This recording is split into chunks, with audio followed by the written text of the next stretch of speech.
Hello and welcome to a second episode of A Week in Film. Before I get into actually talking about these films, I just have to truly thank you guys from the bottom of my heart for such a warm reception back to YouTube. I know prior to my last episode I hadn't uploaded in a while, and to upload and see such a warm response, to see so many people watching it, some nice comments too, it really makes me want to keep doing these for you guys. Even if you're not fully paying attention to them, it's just in the background for you, I appreciate your view nonetheless. Again, I forgot to mention this in the last episode, but please let me know if there's anything I can improve on, if I'm too quiet or if the background music is too loud. I just want to get this down to a formula. I want to get this really perfect. I want to make it as listenable and watchable too, I guess, as possible. In case this is your first episode, if so, hello. I hope you stay for the next one and maybe go back one to see what I watched last week. This is just an unscripted kind of ranting about all the movies I've seen this week. This week being May 27th to May 31st of May 2024. But I've already been doing this intro for about a minute now. Let's jump right into it. So, on May 27th of 2024, I watched Now You See Me with Jesse Eisenberg, Woody Harrelson, a bunch of really talented actors. So, I watched this movie because someone I know had recommended it to me, and I'd also seen a lot about the movie on like Twitter and stuff. I really wanted to see what the hype was about because people always talked about it with a pretty high regard. People always referenced it in a pretty positive light. So I just wanted to see what I was missing out on, because this movie came out when I was still pretty young. So even if I did see it when it came out, I don't think I could have really enjoyed it. Not enough animated characters in it. I must have been like 5 or something, 5, 6, something like that. But yeah, the problem with this movie, now not to say, I know this sounds bad, just right off the start, not to say that this movie is bad, but there are too many problems with this movie to be as great as people credit it to be. It's a fun movie, no doubt. It is a fun, kind of not whimsical, but just lighthearted crime movie. It's hard to really put a pin on because when there's a movie like this, it's hard not to compare it to other crime movies like this. When I saw even the poster and the opening credits and stuff, instantly my mind was drawn to Ocean's 11. In the same sense that it's a kind of lighthearted, not so serious, heisting, in quotes. It's not even really a heisting movie, but it's a general crime movie, I guess. I watched it kind of expecting a similar thing, but I think this movie, what it does fundamentally wrong compared to Ocean's 11, other than Ocean's 11 just being more interesting, no offense, is that this movie doesn't focus on the crew enough.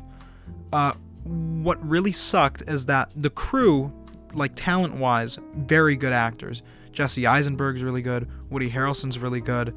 That chick, I know I've seen her in other stuff before, and the fourth dude, I've never seen him in anything, but he was pretty good in this movie. So I wanted to see a lot from them, and the idea of magicians pulling off little crimes is genuinely an interesting idea. I watched it and I was like, okay, maybe this will be actually pretty good, because I think it's kind of silly, it's kind of fun.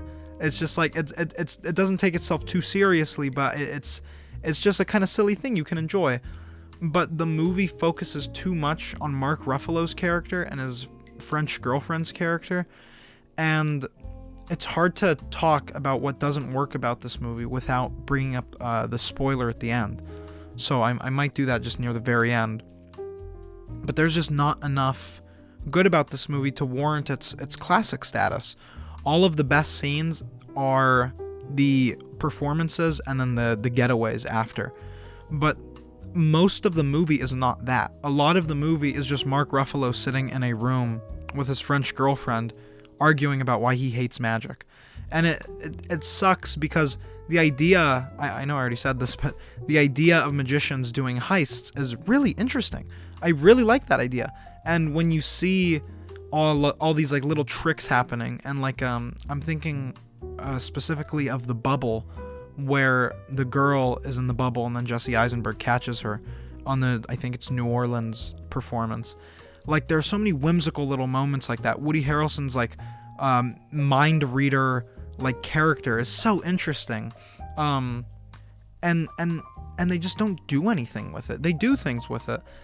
These characters have their own traits and they use them, but for what the movie could have been, it could have been a much better. You need to go more Ocean's 11 when you're doing a silly kind of movie like this. You need to go all the way into the ridiculous territory and just start.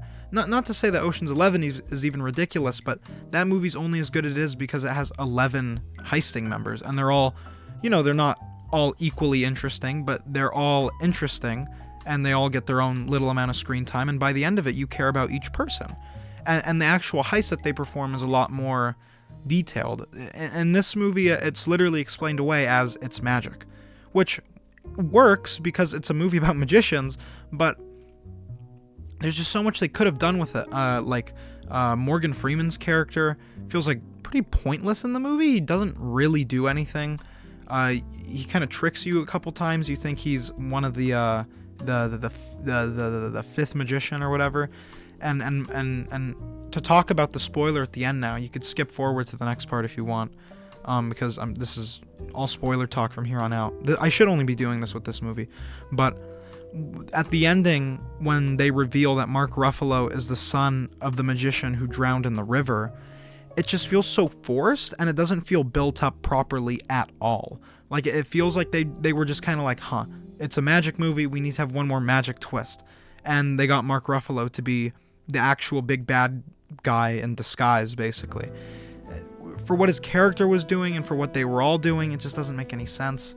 It could have worked if they set it up more, but the whole movie, you never once think that Mark Ruffalo is playing a character, or Mark Ruffalo's character is playing a character. It always just feels like he genuinely hates magic. And in the movie, to word it nicely, I guess, this is the kind of movie that you enjoy if you watched when you were young. If I watched this movie when I was like 8 or 9, I'd be all over this movie because it's such a cool idea. Magicians stealing money to try and get into a secret cult of magicians, basically. I think it's cool, but it's just not expanded on well in this movie, and I mean, that's why I have to give it a 6 out of 10.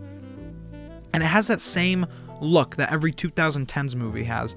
This weird, like, blue, kind of like washed out look. Every movie Jesse Eisenberg in it has that same thing. Batman vs. Superman, Social Network, this movie, like every movie I could think of in right now has that same thing. It's like a 2010 style thing. I just can't get over it. But yeah, 6 out of 10. Wasn't huge on it. Still good. I probably wouldn't watch it again. But if you haven't seen it, give it a watch because one of your friends is probably really into it. On the same day, jumping to my next movie, I watched Eternal Summer. So, Eternal Summer is a Netflix movie. It is a Taiwanese Netflix movie, I want to say. It follows the story of a homosexual Taiwanese guy and his best friend, and his kind of lustful thoughts with him throughout their entire lives. And this movie, to get it out of the way, I really do like queer movies. And I know that sounds weird, but I can explain myself. Because when I watch these movies, as someone who's straight, it gives me a viewpoint. It gives me a glimpse into a world and a whole dynamic that I really know nothing about. I don't know anything about, like, gay people. I know things about gay people, but I don't know how their relationships function. I don't know how lesbians talk to each other, and not to say that they're, like, different people or anything, but it's like, it's nice to see something that isn't just boy-girl, So I went into this really wanting to like it because I know Taiwan and China are not the same place, that's not what I'm saying, but a similar Asian movie about two homosexuals, Happy Together by Wong Kar-wai, is one of my favorite films of his. And to just talk about that film for a minute or two, it holds this really special place in my heart because it's so, like, beautiful. I mean, Wong Kar-wai's style just fits that movie perfectly. And when you're watching it, it's kind of hard not to just look at it and be impressed because of how good that movie looks and how believable the romance is and how kind of hopeless it is, but still how they're trying to hold on to it. So I went into this expecting something like that, and I think it's just because I saw rice patties in the little like Netflix preview, but it reminded me also of All About Lily Choo Choo, because I guess that's how students dress over there in Asia. So I was expecting actually quite a bit from this movie. I really wanted to get a good, really memorable watching experience out of this, but a lot like Now You See Me, there are just too many things in this movie to really look past to think of it as a excellent movie like I really wanted it to be. To start with the good things anyway, the setting of Taiwan, absolutely love it. This is my first Taiwanese movie, I want to say, and just the look of the super like not cluttered but just like close like together city, and there are a lot of really interesting visual choices in there. One of the characters has a motorcycle that he'll drive through the city with his best friend multiple times in the movie. Each time that happens, it feels really serene. It feels really like private, like you're looking at something you shouldn't be seeing. Like this is something only they should be sharing. So visually, there are a lot of great aspects about this movie, and soundtrack-wise as well. This movie has a really strong soundtrack. So, in the like story and acting fields, this movie had a lot going for it. I watched like the first 20 minutes and I was like, okay, this will be a good movie. I'm confident this will be a good movie. But as it goes and goes and goes, the movie has this problem where it feels like the world is happening around the characters. I might have said that wrong. Instead of the characters happening in the world. Like it feels like the story is the world is happening in the story and not the story is happening in the world. This is mainly because it's only like 3 actors in the whole movie. Like, not to say that each movie needs like 18 different side characters or anything, and not to say that a movie can't function really well with only a handful of main characters and that's it. But for this kind of story, it's a love triangle. It's like a messed up love triangle because there's a girl in the movie that one of the boys used to like and then he didn't like when he realized he was gay, and then the other boy likes her now because he thought his friend wasn't into her anymore. So it's this whole convoluted thing. But in a movie like this with so much romantic drama, I think it would have been great to have at least one outside friend for each person, kind of chatting with that person and trying to get them through it. But this movie just doesn't do that. The world feels so shallow. It feels so closed, you know? And it's a problem with this movie because for such a messy situation, it should have been a lot, not public, but it should have been more like talked about in the film, I mean. Just like it feels so private isn't the right word. It just feels like it shouldn't be like that. And not to clown on the actors and the actress too much, but the like range that these actors can actually act is really big. Like the actress, the main girl, horrible actor. Like I don't want to sound mean, but she cannot act. Like it wasn't hard to watch bad, but it was just you could tell that she just it wasn't in her, you know? Like the story wasn't in her. Like she didn't really care. And then one of the guys was really great. So it sucks because this movie is really close to being excellent. With a couple script write-ups and a couple like reshoots of scenes, maybe a couple new actors as well, this could be an excellent LGBT Taiwanese film, which I can't even name another one of those. But for what it is, this movie is still good. I would watch it again, I think. I gave it a 7 out of 10. But yeah, there are just too many things wrong with this movie. I would recommend, though, give it a watch. It's on Netflix. It's only like an hour 50 or something. It's pretty short. Yeah, but to jump on to the next movie, and again, I'm just trying to keep like a schedule pace here thing. I hope I'm not blowing past any of these movies if you've seen them. I'm always willing to discuss them more in the comment section. But anyway, on May 28th, Tuesday of 2024, I watched The Usual I watched The Usual Suspects. Sorry about that. I'd been meaning to watch this for a while. My dad had been telling me to watch it. He was like, oh, I love this movie. And I was like, okay. I finally had the time. I'm going to watch The Usual Suspects.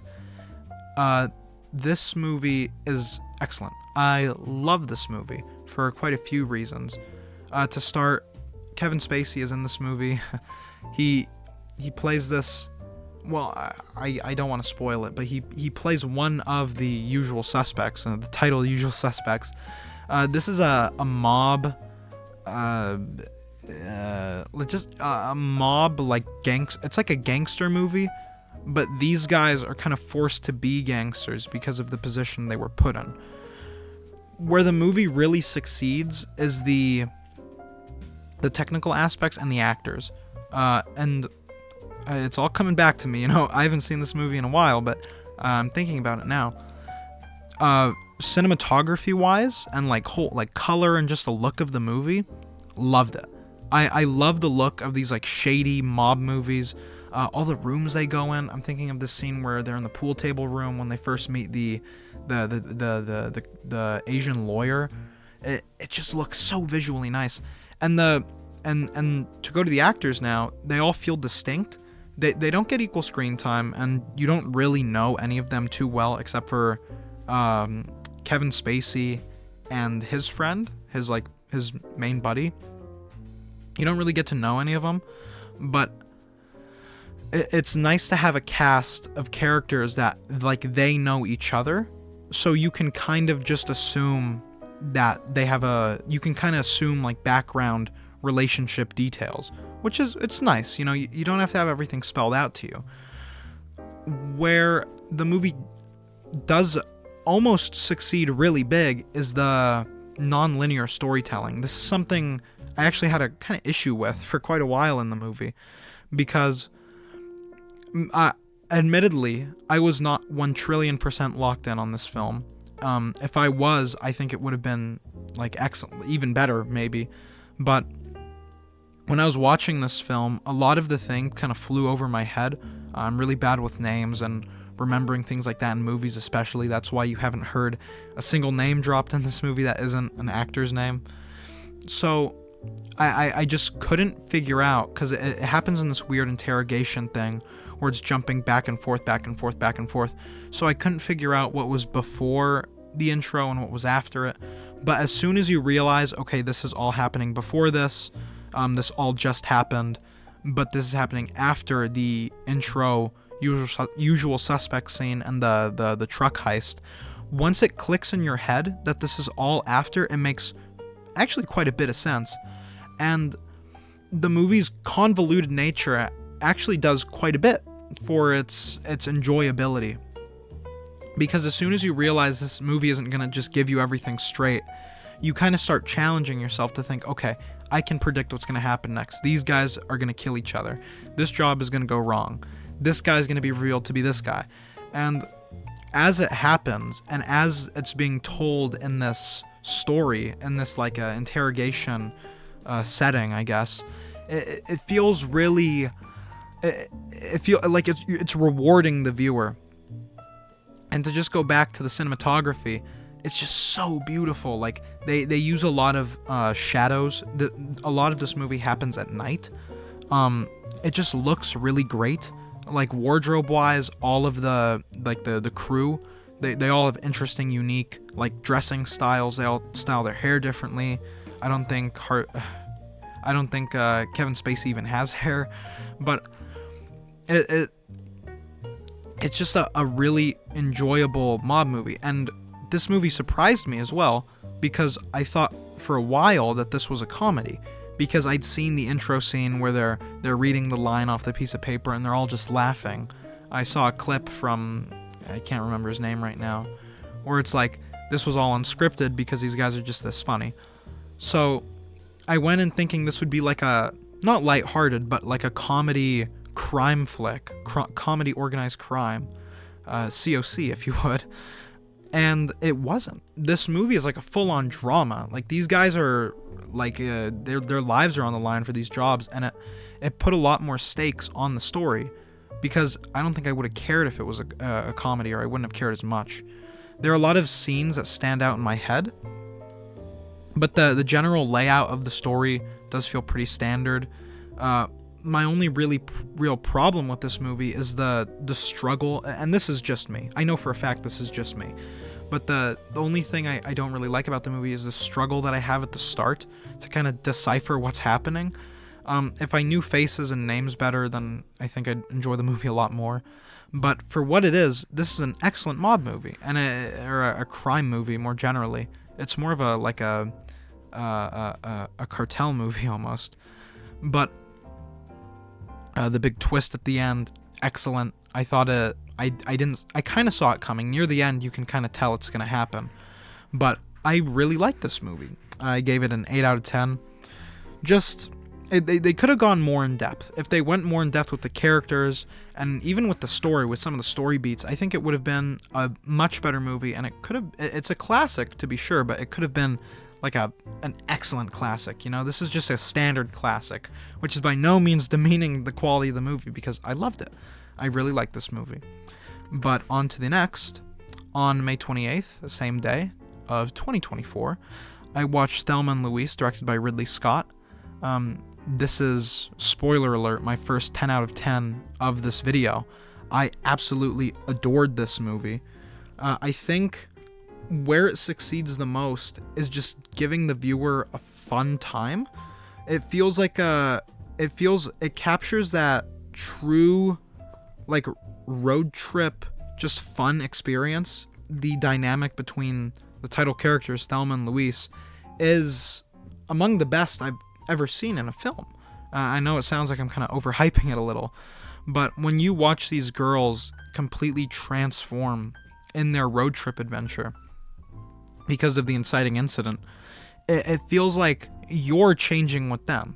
You're watching Thelma become really live her life. You're watching her live.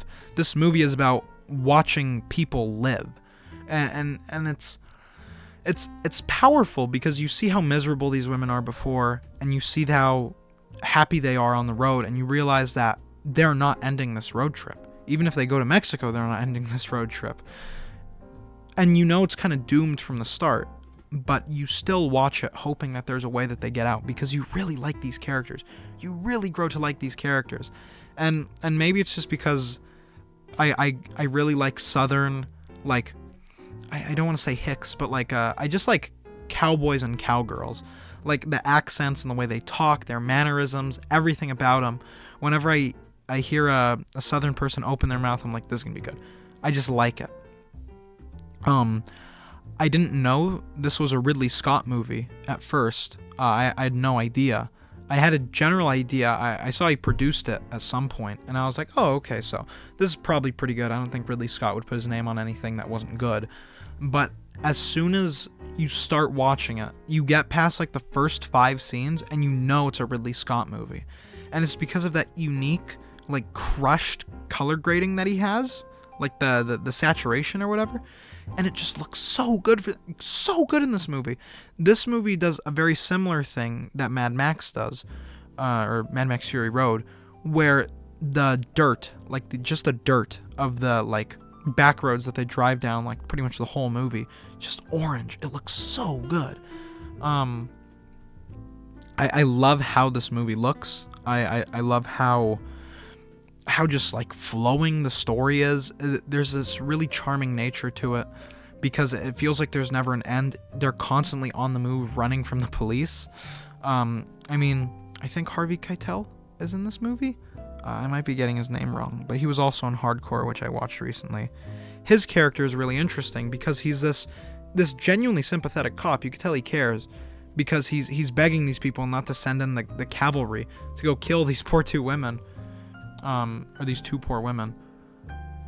There are a lot of interesting characters in this movie, but the main thing you're focused on is Thelma and Louise. You watch not only you watch both of them evolve, but you watch their relationship evolve. You watch these women not fall in love with each other, but you watch them really like care for each other. There's a point in this movie where you can tell that they fundamentally care about each other more than they did like 4 days ago, because this movie happens over like a week. Just a lot of great scenes, a lot of beautiful just driving bits. The shooting of like back streets through the west and the south, I mean. It's just beautiful seeing these huge rock formations and seeing how they're just having fun on the road is just awesome. Brad Pitt's character in this movie is pretty great too. This little trickster cowboy who inadvertently teaches Thelma how to rob convenience stores and just stores in general. It's pretty cool. Watching Louise open up about her life and why she hates Texas so much and all these different things is so nice. I mean, this movie is really about evolution. You know, you watch these people change, and it's so nice because it feels so natural. It feels like these women really would be changing in the situation, because if you were running away from the police and you had killed someone, then you probably would be too. Luisa's relationship with her boyfriend, really great. It feels like it's a really almost like a star-crossed lovers thing. Like at another time, I think we could have been something real great, but I have to go do my own thing now. I don't want to talk about each scene individually, but I'm lost for words. I mean, the needle drops in this movie are great. On the radio, a lot of great like country music. Really enjoyed it. Watching Thelma and Louise sing along to it, pretty just like fun. This movie is fun. It feels like it is a road trip movie. Like fundamentally, that's what it is. But it doesn't feel forced. It doesn't feel like Ridley Scott was behind the camera going, okay, have fun in this scene. It felt like Thelma and Louise's actresses, respectfully, were just having fun in the car. And it's so important because this movie wouldn't work if you didn't fully believe that these two women really liked each other. Excuse me. But yeah, it's this really important, like, Ridley Scott feeling that makes the movie as great as it is, because you can only really get this from Ridley Scott. It's something about the way he films. It's the way he shoots. It's the way he ends his movies. It's just the way he does everything that makes this movie so special. It's not directly queer, but I think of it as being a lightly queer movie, and I really enjoyed it. It shows this criminality aspect from the female perspective, which is not something you often get, which is a shame, because I think it's just as or even more interesting than, a man's perspective. Not to get into the gender of it, but I think this being from Thelma and Louise's perspective is really interesting. You see how they're treated, and you see how they kind of move past it. You see how they evolve past just being women in the back streets, kind of trying to make their way to Mexico. You see them really fight to be their own people, no longer shackled by their men at home. And it feels like a metaphorical shedding of their shells. It's just it's a great movie to watch if you're ever feeling down, because they start down at the end of the movie. Or at the start of the movie, I mean. You can tell after like the first like important scene in the movie, it's just like, damn, road trip ruined, And you watch them kind of go all the way to like full commitment to the bit, and it's great. I love this movie. I know I already said it, but 10 out of 10. Just like infectiously joyful. I love this movie, and it takes in all of life, because in the span of 4 days, or however long the movie takes place over, you watch these women experience life to its fullest. They're 20 and 30 something respectfully, I think, and you see them live life more in that like week than they did prior to that, and it makes you really hopeful. If these two shackled down Southern women can make their life something special, then maybe I can too. Not to get too corny with it, but yeah, I really love this movie. one of Ridley Scott's best, I think. Excellent score, excellent cinematography, excellent acting, excellent everything. This is 10 out of 10. Yeah, but I'm about 30 minutes in now. I am going to take a break. I'm going to get a drink of water, collect my notes, put together my mind. I can tell I'm rambling a lot, even more in this episode, I think, than the last one, but I'll work on it, I promise. But yeah, I'll be right back. Enjoy the Monkees.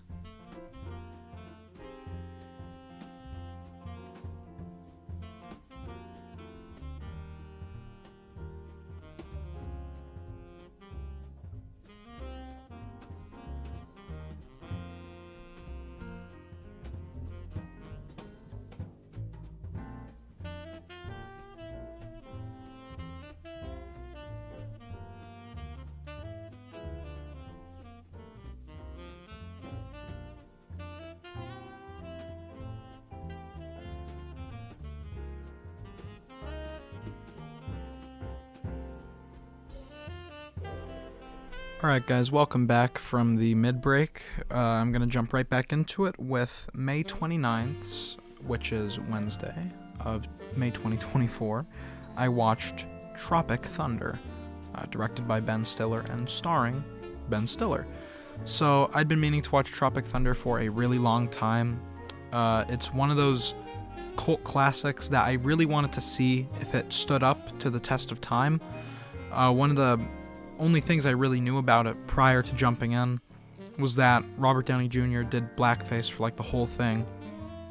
So I was curious to see how that aged, and just how the performances and pop culture references aged too. And honestly, I think it holds up really well, like surprisingly well.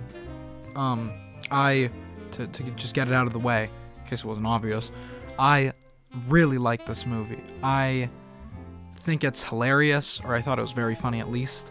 I think it's a very interesting concept. There's just a lot to like about this movie. To just go down the list of characters, they all feel really unique. Even if I think some of them aren't played up to their full potential, mainly Jack Black, and I feel so bad for not knowing, but the actual black guy on the main cast. It feels like most of the meat of the script is aimed towards Ben Stiller and Robert Downey Jr., but this movie holds a lot of interesting little concepts and ideas and characters that I really like. I physically cannot talk about this movie any longer without mentioning Tom Cruise's character, because I legit think he might be the funniest character ever written into a movie. Watching Tom Cruise act like he does in this movie, like a maniac. He's like a studio head, I think. Like, he just acts like a crazy man, and he has these big ass hands. I don't know why they did that, but his hands are huge in this movie. They're like obnoxiously big. So you're watching it, and his hands are like freakishly big, and he's just screaming over the phone at these like I think I forgot where they're from. They're not Vietnamese, but other Southeast Asian like drug producers, and it's so funny. And he dances to all these songs. Oh, it's so funny. The actual like proper humor. There are a lot of like really good, like appropriate and funny moments in this movie. Thinking of the whole Simple Jack thing for Ben Stiller's character, Robert Downey Jr.'s character staying in character almost the entire movie was a pretty novel idea, and I think it fit pretty well for the movie. It did a lot for it. Jack Black's kind of his drug addict thing was really one-noted, but I think it was still funny. There were some pretty funny moments in there. And his whole career being farting, and how much it hurts his soul, that his career is just farting is kind of funny. And the other guy being a gay guy who made a song about how much he loves the pussy. You know, there's just a lot of little silly things in this movie that I think work really well. Man, it's like he's in the movie for like 5 minutes, and Tom Cruise's character just makes such an impact on how just memorable the movie is. But yeah, I really like this movie. Technically, it's not anything too impressive. Like, cinematography is pretty average.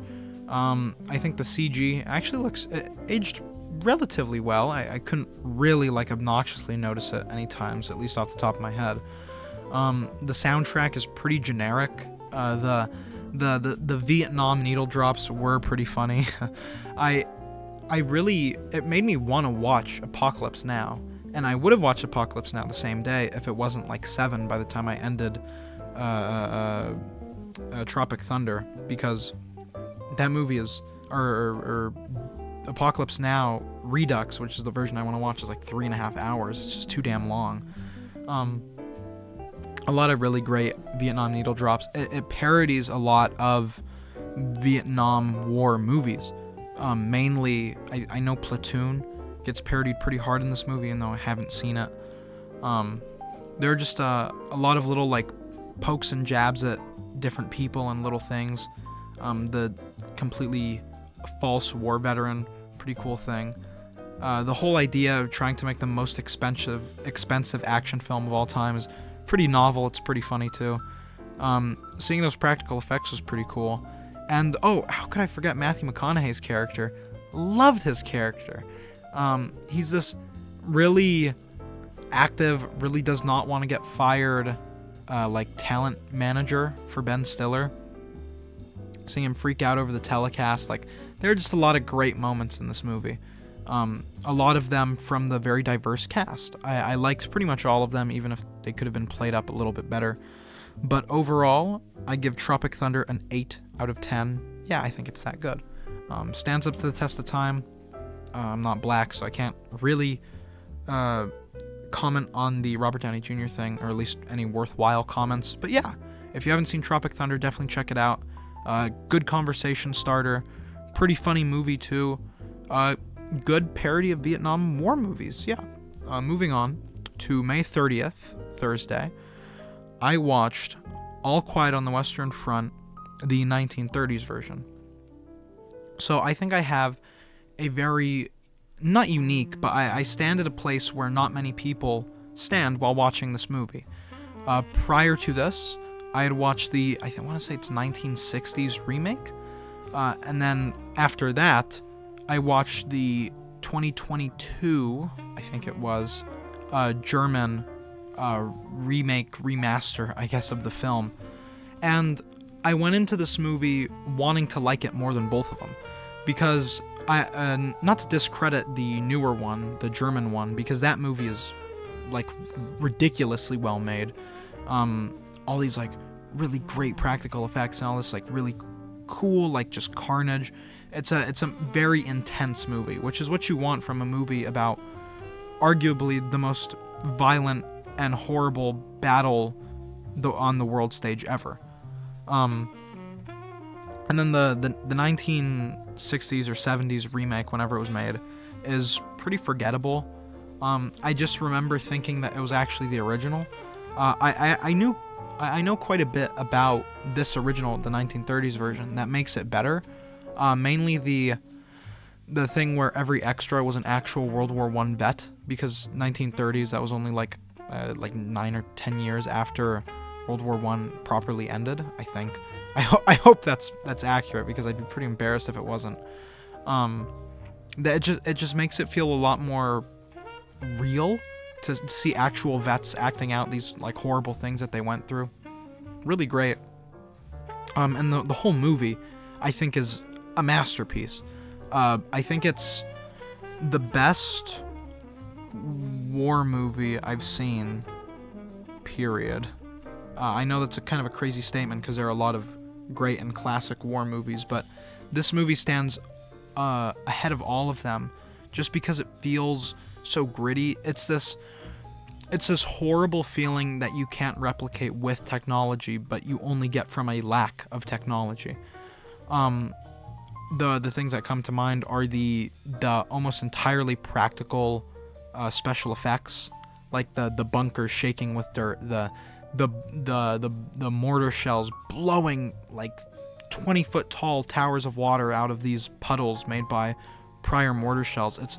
There are all these great practical effects, and there's this really excellent grandiose scale to the film, especially during those trench scenes where they go to rush or retreat. You see just, it feels like hundreds of men just rushing towards their death. And that's pretty much what happened in the actual war. And when you're watching it, you're like, man, you could probably put like 20 people to each of these faces that died in real life. And it puts into perspective what World War I was and what World War I is right now, being an incredibly underlooked historical event, even though it's probably the most important one ever, because you wouldn't have World War II without World War I.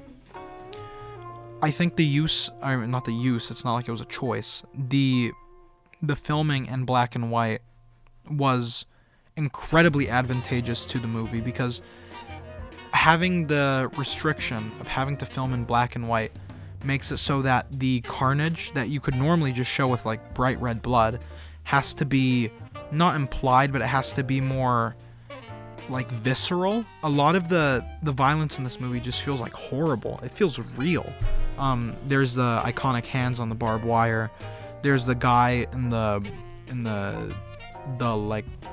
divot where that Paul stabs the French dude, and he slowly dies. You watch pretty much Paul's entire crew slowly die around him, and then just for him to go back to war to meet his friend and accidentally get him killed, and then having himself die in the trenches trying to touch a butterfly, reminding him of his family. It's just, there's so much great about this movie. It de-glorifies a war that in its time was incredibly glorified, and they show that in the movie. You see Paul go home and you see him get congratulated by all of his friends, his teacher, his dad, his mom, his sister. Everyone is congratulating him. It's like, oh, how are things on the front? I hear they're pretty good, and you watch Paul go through these things no human should ever have to go through, watching his friends get killed, watching his friends get mutilated, and it's horrible, and it feels so impactful. And before I skip to the next movie, the sound design in this movie is probably it's some of the best I've ever heard, because where a score would normally fit, I think that's one of the reasons I don't like the 2022 or the more recent one a lot, is because there is a soundtrack and it's like really industrial, like heavy sounding, but I don't think it works because war doesn't, like tanks driving over trenches, like that makes sense for that, but the sound of this movie is just bullets whizzing, mortar shells screaming and exploding, and it's like visceral, just like you can tell, it's like deafening these poor kids. All these people are like less than 25 and they're going through these horrible things. It's excellent. It's the best World War I movie ever, not that there's much competition, and at least one of the best war movies of all time. I gave it a 10 out of 10. Absolutely worth your time. It's on Tubi right now. It's not even 2.5 hours. Check it out if you have the time. It is a masterpiece, and I don't think that's even exaggerating. But to jump on to the next movie I saw, also on May 30th of 2024, I watched Good Morning Vietnam, starring Robin Williams. This movie, much like Tropic Thunder, was recommended to me by my father multiple times, and my mother. My mother recommended this one to me more than my father, actually. And I watched this movie because I wanted to watch another war movie, because I really enjoyed All's Quiet on the Western Front, or All Quiet on the Western Front. And I was going to watch Platoon, but Platoon was a little too long. And on Tubi, Good Morning Vietnam was only on there for like another day. So I was like, okay, I might as well watch it. I've been meaning to watch it for a while. And man, if this movie does anything, it just summarizes Robin Williams' whole career, like perfectly. Robin Williams, in his time, rest in peace, was probably one of, and is still, one of the best actors ever. In this movie, he's a radio host. He's this eccentric radio host, and you can tell that almost none of the radio show was scripted, because Robin Williams is genuinely just that talented and that just like on the spot, just clever and funny.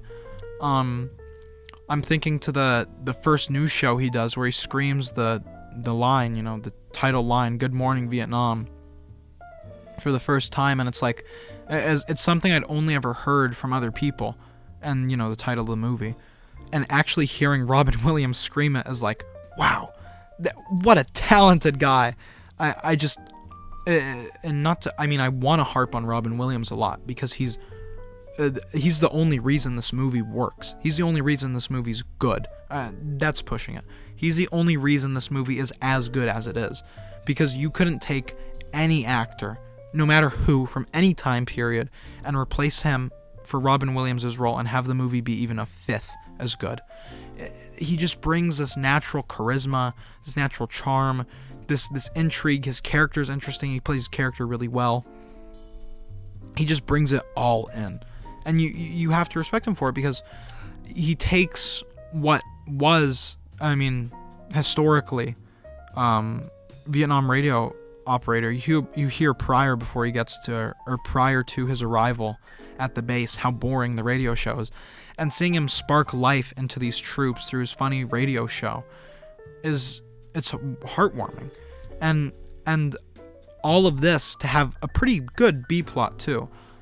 It starts as a romance thing, which I'm very happy it switched out of, because it makes it more interesting, and it goes to this trying to experience like Vietnamese culture as much as they can, and trying to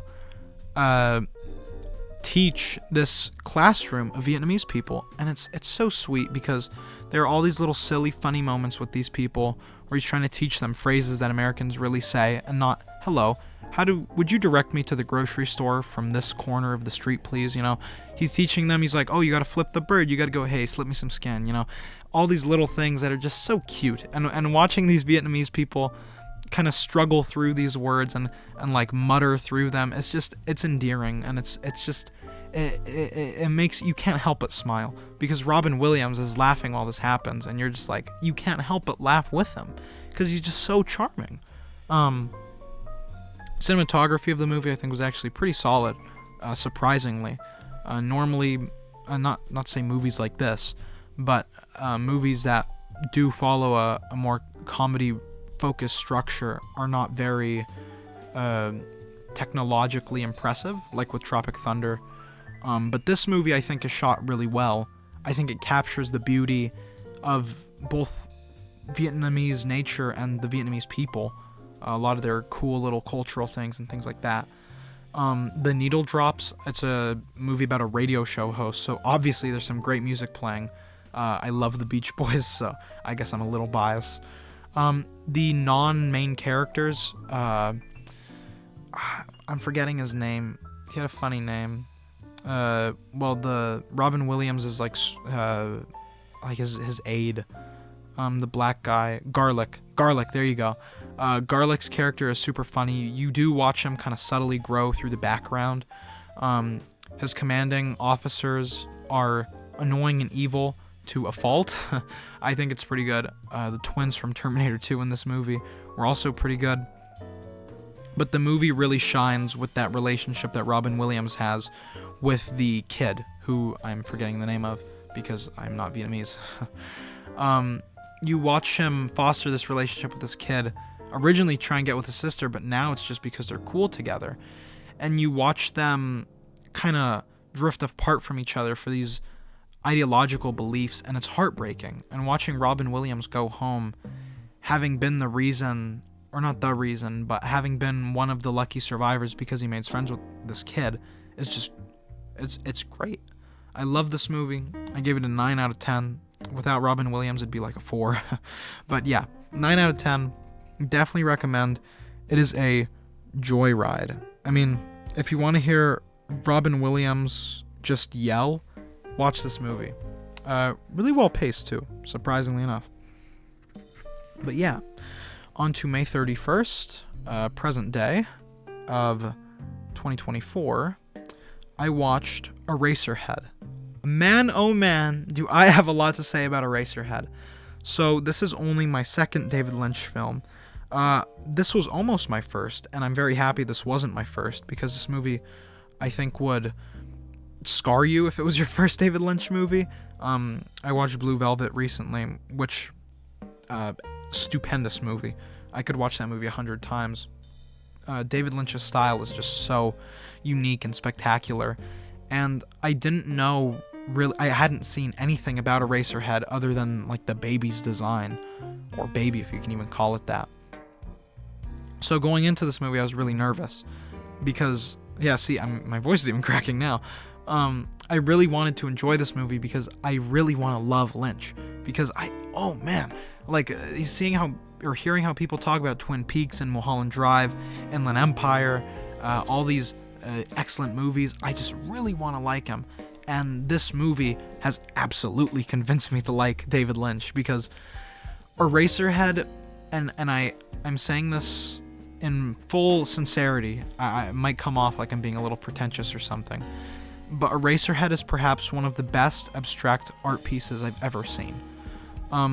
This movie is so great because you can tell that it's 1000% David Lynch's unadulterated vision for what he wanted this movie to be.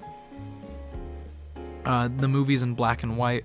The movie has little to no dialogue, like 8, maybe 15, 20 lines in total. Very limited cast. This movie heavily relies on, and it's in black and white as well. This movie heavily relies on its visual imagery, its sound design, and its practical effects. And every aspect I just listed is amongst the best I've ever seen. The practical effects are ridiculously well made. The baby, the gore, the sick room that, I'm forgetting his name, that the guy lives in.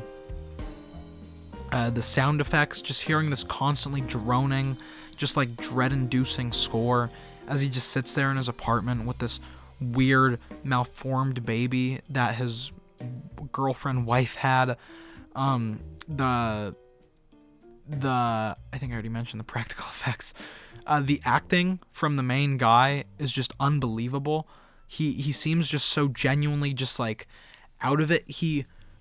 This movie, there's so many ways to interpret it, which I think is what makes it so great, because this movie is very non-objective. There's a lot of imagery in this movie that you have to interpret, and I love that so much, because it makes it feel like each viewing is unique. If I told you, I'm going to tell you in a second, but if you told me what you thought about Eraserhead's story and what it represented, I think we'd be in completely different ballparks. I personally believe that it's at least the first half anyway. I can't even begin to even imagine what the second half is about. I think the first half is like a commentary on abortion, I think. I could be completely wrong. That could just be completely off, but I think it's something like that. It's just, it's art. Like, this is more art than it is movie, which is completely fine, and hell, I endorse it. This movie is, by being so non-objective and being so focused on giving each viewer a unique experience, it transcends what a movie normally is. There's no 3-act structure in this movie. There's no there's no Chekhov's gun. There's no traditional writing trope. This movie is just Lynch's unadulterated vision, and I adore it. The visual imagery is insane. I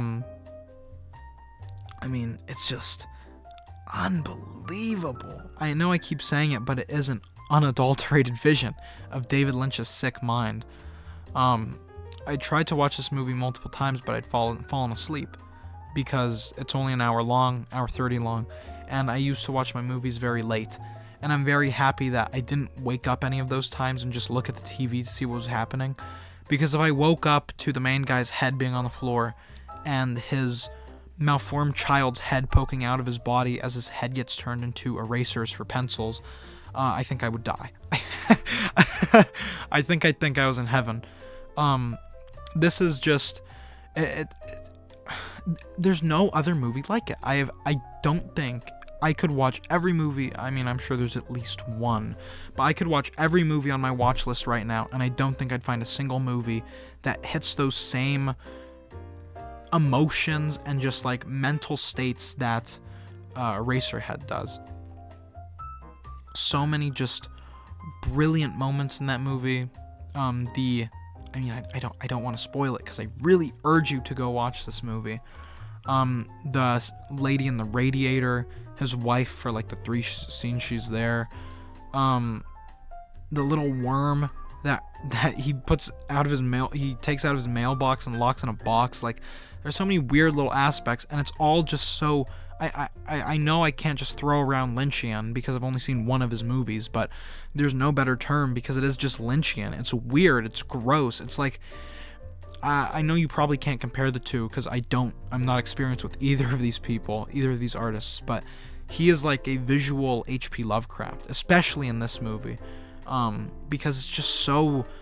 It's Lovecraftian. It's this disgusting little fetus monster. It's this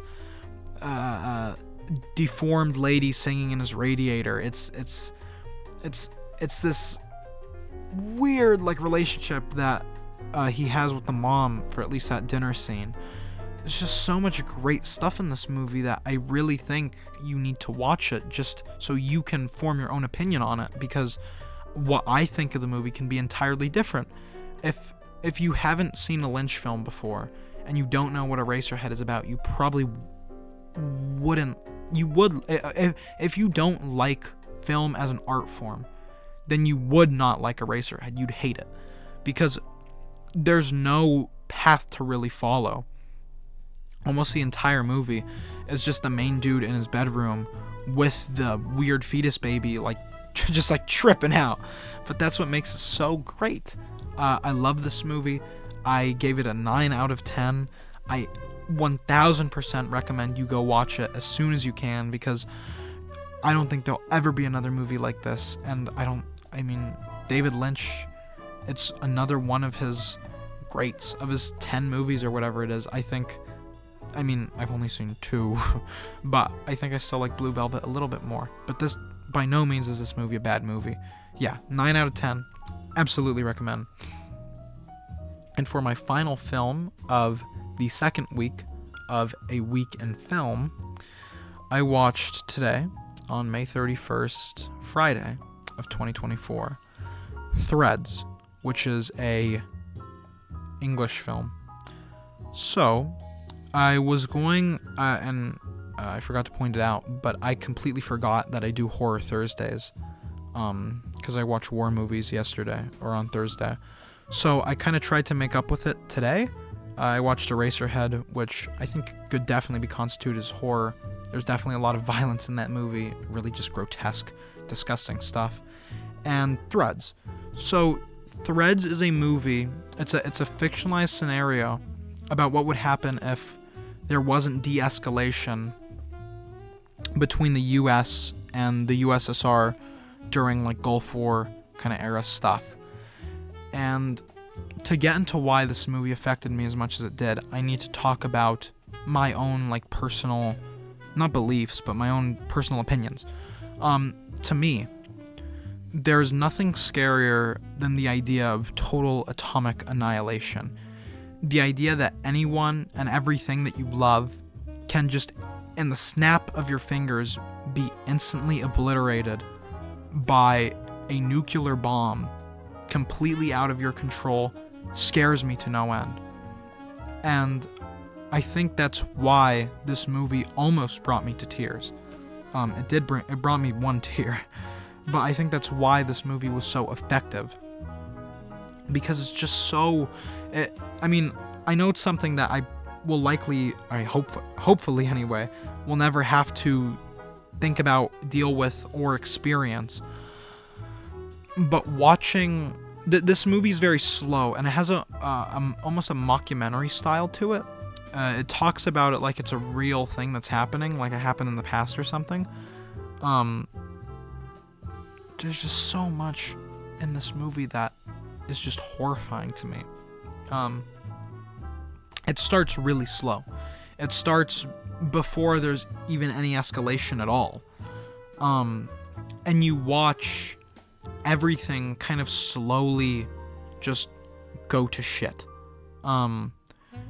I think one of the most interesting things, especially about the early parts of the movie, is that all of this stuff that's happening, it's in like the first scene on the radio. You hear news reports about, the situation between the USSR and the United States is, and then they just don't care, because it's like, nothing's gonna happen, nothing ever happens. So they switch the radio station to like the soccer game. And in the background, if you're attentive, you listen to this slowly escalate. You know, you watch these two, this couple just live their daily life, you know. You watch him find out that he accidentally impregnated his girlfriend and he's marrying her. And they buy a place and they're repainting the walls. And he has his birds, he's feeding his birds. And his little brother asks, what's an abortion? Have you thought about getting an abortion? His mom asks. And it's just like daily mundane life. And all the while, the seeds, and I mean more accurately, the puzzle pieces are falling into place for a nuclear war. And eventually, by the time that all of these, like, not martial laws, but all these like restrictions and cautionary things are going into effect, it's too late to change anything. All the food is gone from the grocery stores. Everyone is antsy. There are protests, anti-war protests. And the scene that it builds up to, where a nuclear bomb drops near their town, is, I think, the most scared I've ever been watching a movie.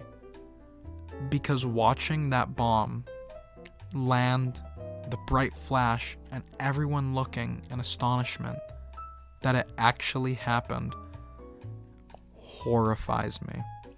And I don't want to sound like a wuss or like a little wimp or anything, but it's just so scary to me. It is a horrifying concept, and they explain it through this mockumentary style. They're like, yeah, so a lot of people will die from the explosion and from the fireball after, but most people will die excruciatingly slowly from the radiation and the radiation poisoning. And it's horrible, because you're watching these people die from the radiation poisoning. This movie, in my review, I compared it to The Pianist, or The Pianist, however you say it, with Adrian Brody, in the sense that in that movie, it doesn't hide anything about the Holocaust. It shows, and I mean, as much detail as it can really get, the mass graveyards, the bodies stacked on top of each other, all the stuff left behind at the stations before the exfilling to concentration camps. You see all of this brutality just completely uncensored before your eye, and the horribleness of the Holocaust, but in threads. You see the wickedness and the evil and the excruciatingly painful consequences of a nuclear Holocaust. There are multiple, they do this thing in this movie where they'll do a shot, they'll do like a scene, and then they'll cut to pictures, and then an establishing shot, and then to the next scene. And a lot of these pictures that they show are either A, real like results of not nuclear bombings, but just bombings in general, or B, fictionalized things that happen in the movie. But because everything is treated so realistically, the government's all out of disarray, food is a huge shortage, millions of people die from the initial bombings, everything is just going to shit, and you're watching the world literally collapse before your eyes, and it's horrible to watch in the best way possible. I mean, it had me in tears, not like weeping, but it had me so frightened and so afraid of a future that could realistically happen, it's just horrifying. It frightens me to my core. It frightens me.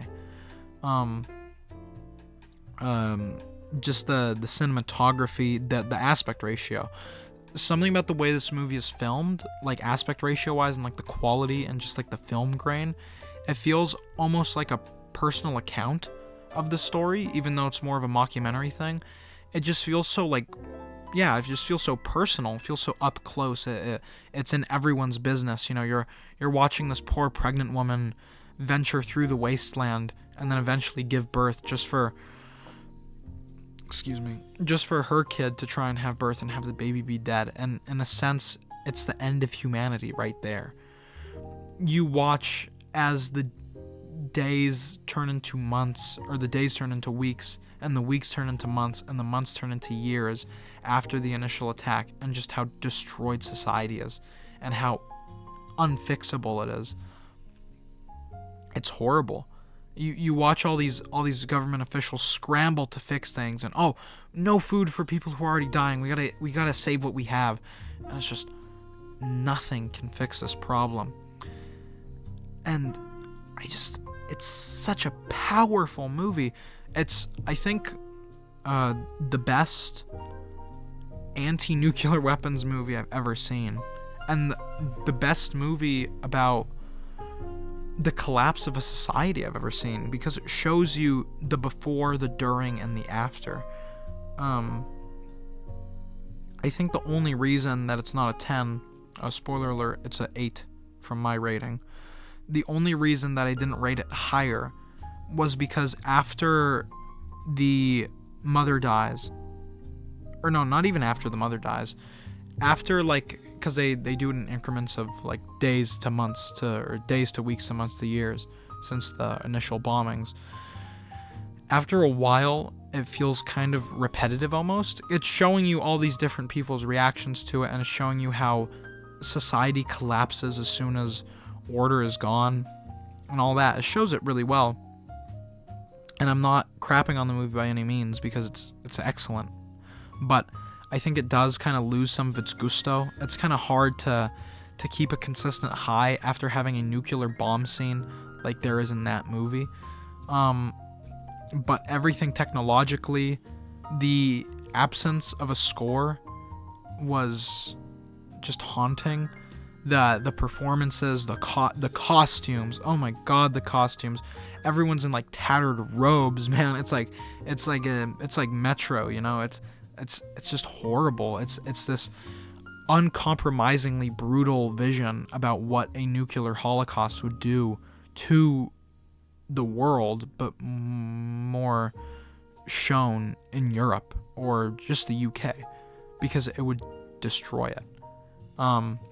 Yeah, 8 out of 10. It's on Tubi. I absolutely recommend you watch this movie. This will make you hate nuclear weapons if you didn't already. Yeah, definitely recommend this one. I would watch it on a half-empty stomach, because this movie is, you see a lot of dead people, you do see some dead children, you see a lot of dead animals, you just see the true barbarity of man, and I love it. But I think I've been talking for far too long. That was my final movie. I hope you guys enjoyed this. Again, I beg, if there's anything wrong with this, if it's out of sync even a little, please let me know. I'm actively working to improve this podcast, I guess you'd call it. I want you guys to keep watching. I want you guys to enjoy what I'm talking about. I'm sorry my thoughts on most of these movies were really scatterbrained. I think the only reason that last week's wasn't was because I really cared about all those movies, and a couple of these movies are just straight up stinkers, you know, like Now You See Me, Eternal Summer. Like, I just don't care. You know, they're fine movies, but I couldn't force myself to talk about them any longer because I just didn't have details. I know how horrible it must be to just be general and vague all the time on this thing, but it's kind of what I have to do, because, you know, I'm not taking notes on these movies. I watch them. I just kind of watch them and I remember what I do. But again, I'm going to say it again. I have been talking for far too long. If you're still here, I applaud you and I deeply thank you. You're the reason that I'm still doing this. You're the reason that I'm going to be editing this weekend. You're the reason I'm recording an hour, 8 minutes, and 40 plus seconds of audio right now. I love you. That's pretty much all I have to say. If you think I should change up my format, or if you have any tips, absolutely. My line is always open. Twitter, Instagram, Reddit. Not Reddit. Letterboxd. I'm always available to chat if you'd like. Yeah. I hope you stick around for the next one. I've been rambling for far too long in the part where I wasn't supposed to ramble.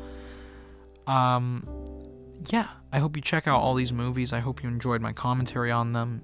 I'm always willing to discuss my thoughts further with these movies, or regarding these movies, in the comment section if you'd like. I'm going to be making a third week. I know this will do well. I don't even have to hope, I just know it will. If you're playing a video game right now, change the video soon. You only have about 20 seconds till this video's over. Yeah. That's all I actually have to say. I hope you enjoyed this podcast. I hope my audio's okay. That's what I really care about. Let me know if my audio's okay. Anyway, I will see you in the theaters, and you will see me in your sub box. Goodbye, friends.